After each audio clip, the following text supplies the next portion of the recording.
Dolomites in South Tyrol, breathtaking rock formations and, for the off-road enthusiasts, extreme conditions.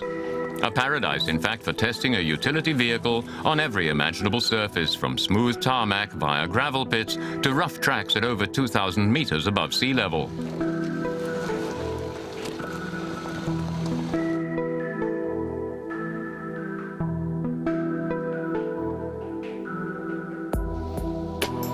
Very British. Its drag coefficient is as high as the White Cliffs of Dover. And when cornering fast, it handles like a blancmange.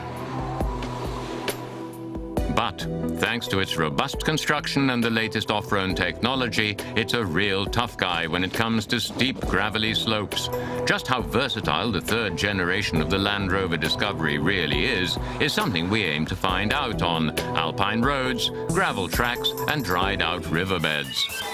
If you're too high-spirited, the Land Rover will reprimand you audibly. This is not a racer, but a more casual fellow gliding gently along. Admittedly, the days of the stirrer-pudding steering and seesaw suspension are over. Today's Discovery is stable and reliable, even when taken to the limit. The V6 turbo diesel, a modified Jaguar engine, is powerful, smooth, and quiet. It's also fairly economical, considering the vehicle weighs 2.7 tons.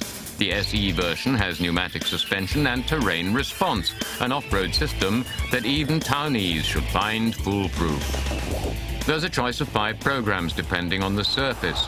After the standard and sand settings come the special program for ice, grass, and snow. The behavior of the lockable differentials, self-leveling suspension, brakes, and even the engine and transmission adjusts automatically. The terrain response also affects the stability control or activates automatic braking on steep downhill slopes. This is based on an analysis of 50 different types of terrain. The grass and snow program is ideal for clambering up to the plateau in Alta Badia with plenty of traction and speed. The accelerator responds gently, the gear changes keep the revs low with medium ground clearance. The center and rear differential lock up as necessary so that the wheels don't spin on soft ground or snow. In 15 minutes on gravel, we have no difficulty gaining 450 meters in altitude. The driver can adjust the ground clearance and transfer ratio or lock the differentials if he wants to, but doesn't need to. That's very practical. The body is as angular as a medieval keep and looks as safe as the Bank of England. Similarities with the Range Rover? Intentional for sure. When seen from the side, especially, you notice the huge amount of glass. Not exactly chic, but it provides good all-round vision. The thing's nearly 16 foot long. It's not trying to be conservative or even modern. It just retains the classic proportions of the previous models. The Discovery gets good marks for space, both front and back. The rear seats are steeply raked, yet very comfortable. And it's not just roomy, but also functional. For example, the rear window opens separately, there are 3 sliding roof sections, and the large boot can quickly be converted into a row of 3 seats. The interior is plain, with no chrome or wood decor, but all the switches are in easy reach, and there's plenty of storage space.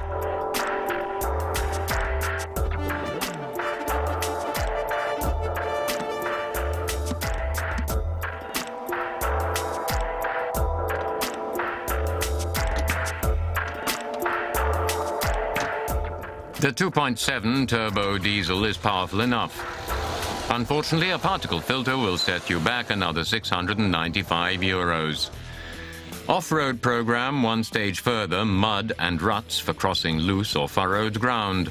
What's needed here is minimum differential slip and plenty of ground clearance. In the interest of optimum traction, it may happen that the rear end breaks away, it oversteers. In compensation, the Discovery wades steadfastly through mud without bottoming or losing its grip. In a realistic test, we chose this program for a riverbed. Besides loose gravel and flotsam, the damp, muddy soil was a good test of the slip control. So long as the rear end remains controllable, it's quite fun. But in a riverbed, one has to think ahead all the time, and all those steering corrections are hard on the arm muscles. Up to now, the main competitors have been able to keep pace, for example, the Mercedes M-Class.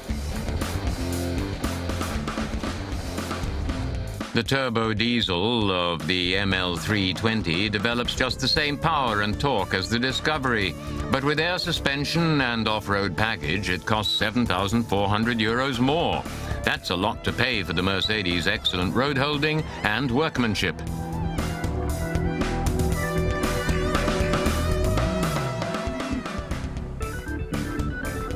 More affordable is the VW Touareg, recently revamped, as the gleaming chrome grille reveals. The 5-cylinder turbo diesel delivers only 172 horsepower. With much the same equipment, it costs about €1,000 more than the Discovery, but for another $5,000 you get a V6 diesel engine with an extra 35 horses. The Land Rover has one advantage over both of them: hill descent control.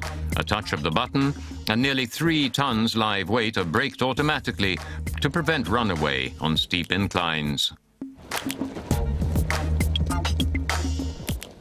From now on, it's left the others behind.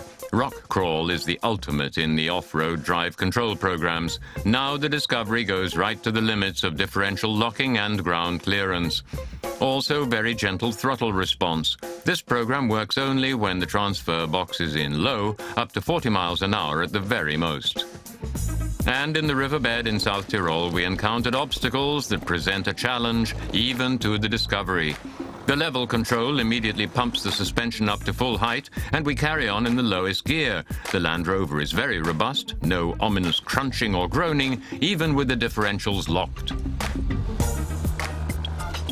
This master of off-road driving has only one weak point. Even with the air suspension, the ground clearance is 240 millimeters at the most, so the exhaust shield hits bottom sooner than expected. The Discovery was able to get up the steep bank only by tackling it at a different angle with a more gentle ramp.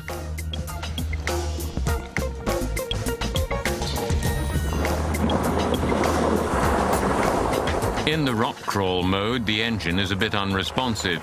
It reacts as guardedly to the accelerator as the British do to the Euro.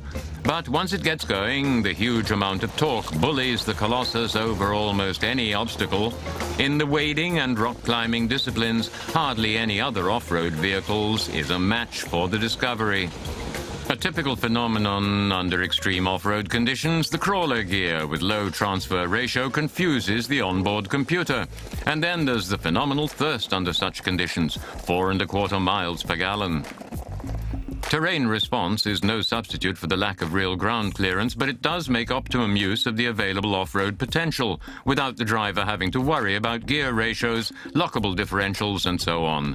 Just select the appropriate program and set off across country without a care. Until you arrive up there, unflustered at the mountain refuge with its typical South Tyrol fare: hot chestnuts, fat bacon, salami, and cheese. To sum up, the Discovery remains a good all-round off-roader, even under extreme conditions.